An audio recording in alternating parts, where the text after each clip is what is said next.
de pouvoir m'écouter. Hein. Oui, j'ai accepté de faire ce débat, de venir d'Avignon jusqu'ici. Je suis venue en courant. C'est un débat. Ça m'a énormément déçue, hein, parce que vous avez été très froide à l'entrée. C'est dommage, je trouve. Oui, vous avez été froide. Il y a des femmes que je rencontre qui ne sont pas musulmanes, avec qui, quand je dis bonjour, elles me disent bonjour avec un sourire super agréable. Après, si vous, en tant que femme, parce que ça marche pas. Hein. Non mais attendez, laissez-moi parler. Arrêtez de me couper. C'est tout ce que je demande. Je demande simplement peut-être d'expliquer à tout le monde ou de vous expliquer à vous que derrière ce voile, il n'y a pas des femmes soumises, il n'y a pas des femmes séquestrées, contrairement à tout ce qu'on peut dire. C'est des femmes qui ont décidé de faire un choix. Un choix de quoi? Un choix d'habit. Ce qui ne veut pas dire qu'on est là, on n'a pas le droit de sortir, il faut qu'on demande à notre mari. Non. On a entièrement notre liberté parce qu'on est simplement soumise à notre Seigneur et on ne rend compte qu'à notre Seigneur. Après, en ce qui concerne l'habit, on ne se sent pas ni dans une prison ambulante, comme vous pouvez le dire, ni fantomadique, ni quoi que ce soit. C'est un habit qu'on a choisi, tout simplement.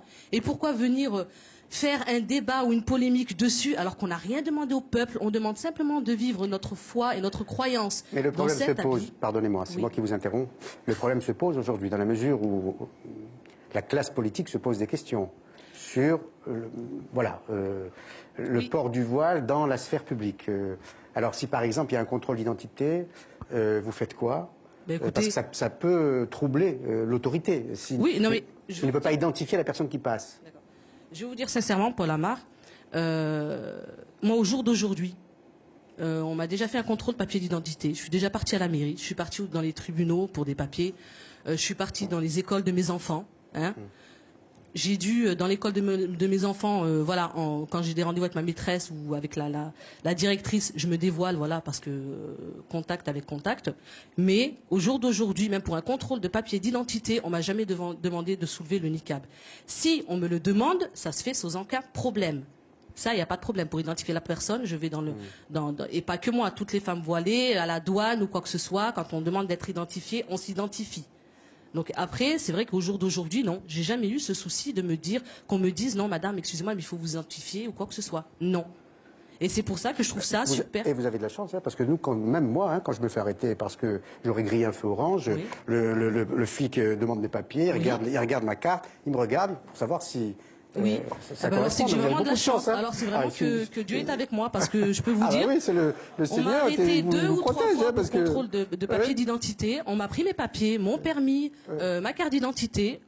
Tout était en règle. Au revoir madame, c'est tout ce qui a été fait. Il y a une question, mais la précédente, Ève, si tu veux bien me l'envoyer, que je poserai volontiers à Siem. Mais alors, que pensez-vous vous-même de cette volonté ou velléité ou désir de certains politiques d'interdire le port du voile dans l'affaire publique? Écoutez, moi je me suis positionnée, Ni pute ni soumise se bat pour justement que les femmes soient visibles contre toute forme de ségrégation des sexes et des populations, parce que c'est aussi un outil pour séparer la population française. Donc moi je suis favorable à une loi qui rappelle les fondements de notre République, la liberté des femmes, le fait de pouvoir être visible, de pouvoir... et je crois que malheureusement aujourd'hui on est au bout d'une course, et il ne faut pas reculer pour mieux sauter. Je crois que c'est important que la France prenne position. Question qui vous est posée, est-il cohérent d'interdire le port de la burqa au nom de la dignité de la femme si certaines d'entre elles le revendiquent? Écoutez, il y a beaucoup de gens qui pourraient revendiquer beaucoup de choses. La liberté, elle permet aussi d'organiser le vivre ensemble. Et là, il y a une limite. On ne peut pas tout faire. En démocratie, le vivre ensemble, c'est un bien précieux. On le voit aujourd'hui.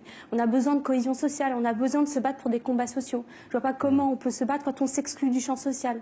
Quand on n'est pas là, quand on ne peut pas travailler, quand on ne peut pas être visible. Voir l'autre, c'est aussi avoir un lien de fraternité, un lien social. Moi, je suis désolée, c'est fondamental aujourd'hui. On est dans une société qui est en train de bouger. Quelle image donner à nos enfants? Quelle image donner à nos enfants quand on a justement, au travers vous, l'image d'une non-mixité assumée, d'un projet de société? Parce que c'est ça qu'il faut dire. Derrière ce que vous portez, madame, il y a un projet de société très clair qui prône la non-mixité dans l'espace public. Vous en savez beaucoup plus sur moi que moi j'en sais sur moi. Quel est ce projet de société alors? Non mais dites-moi, j'ai l'impression que vous savez, j'ai un autre moi qui parle à ma place et qui dit il n'y a pas lieu de faire ce débat. Écoutez, c'est une polémique qui est sortie. Toutes les femmes comme vous serrent la main aux hommes. Écoutez, quand il y a un homme qui rentre chez vous et qui n'est pas votre mari, vous sortez de la pièce ou pas? Je veux dire, le quotidien, parlez-nous de votre quotidien, attendez, parce que je crois que les Français ont besoin de savoir. Je n'ai savoir. pas à me justifier sur mes actes et mes faits. Et ce qu'il est important, madame, c'est de bien séparer. Vous l'avez dit tout à l'heure, mais vous avez redit quelque chose qui n'est pas correct. C'est que l'islam n'a rien à voir avec ce que vous portez. Il faut le dire. Ah bon? Pourquoi aujourd'hui, moi je le dis, vous stigmatisez la religion musulmane, en tant vous que musulmane, stigmatisez les musulmans, et je suis désolée, et je voudrais qu'on recentre un peu sur le droit des femmes. Expliquez-nous comment ça se passe au quotidien en tant que femme. Attendez, moi je suis venue, je vais pas venir, écoutez, je me suis pas justifiée, j'essaie d'expliquer au monde entier, si on peut dire que voilà, ça fait 10 ans que je le porte, je suis libre, c'est mon libre choix, que c'est pas ça qui m'empêche de discuter avec des hommes, c'est pas ça qui m'empêche d'aller faire mes courses. Qu'est-ce que vous voulez que je vous dise? Vous voulez que je vous dise comment je vis dans ma vie, comment je fais? Est-ce que je suis là pour... Non, je suis pas là pour me justifier. Je suis simplement là pour dire que moi, loi ou pas loi, cette loi passe ou ne passe pas. La majorité des femmes qui portent ce voile resteront avec. C'est un choix, c'est notre liberté. Si vous, votre slogan, c'est ni pute ni soumise, moi, mon slogan, c'est le niqab, c'est ma liberté. Mais est-ce que... Alors justement, mais imaginons que le Parlement vote la loi et qu'avec l'accord du gouvernement, il décide d'interdire le port du voile intégral, hein, entendons-nous. Donc vous le continuerez, si j'ai bien entendu ce que vous dites, de le porter. Écoutez, si une loi vient passer pour interdire le port du voile intégral, d'après ce que je sais, on aura accès à tout. On pourra faire une loi pour arrêter la pornographie, pour les piercings. Tout ça, on pourra y avoir accès. Moi, si cette loi... Écoutez, quand vous décidez de faire un piercing, c'est votre choix. Vous allez dire non, c'est au nom de ma liberté. Vous aurez des associations qui vont se battre pour dire ah non, elle est en train de se mutiler. Au nom de sa liberté, on va l'aider à ne pas se faire des piercings. Voilà. Moi, au nom de ma liberté, au port du piercing, madame, oui, ben écoutez, allons dans la folie.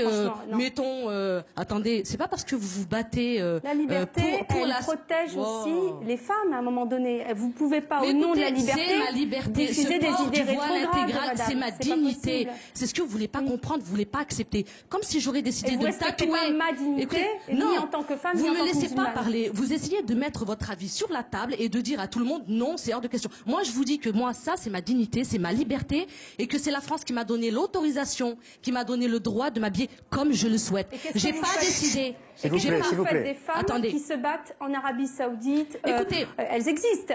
En Arabie Saoudite, en Afghanistan, bien sûr. Qui se battent et qui ne portent pas ce que vous portez. C'est leur choix.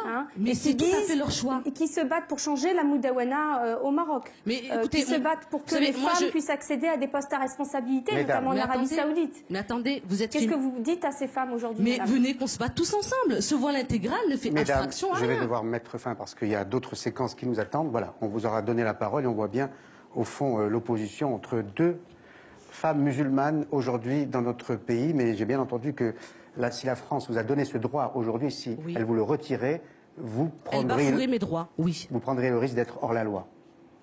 Hors la loi, c'est vraiment un gros mot pour un morceau de tissu. Je vous laisse la conclusion.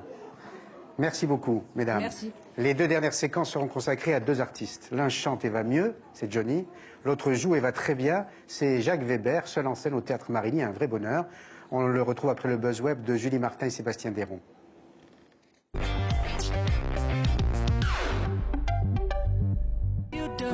Vous connaissez Jason Mraz? Découvrez la version ukulélé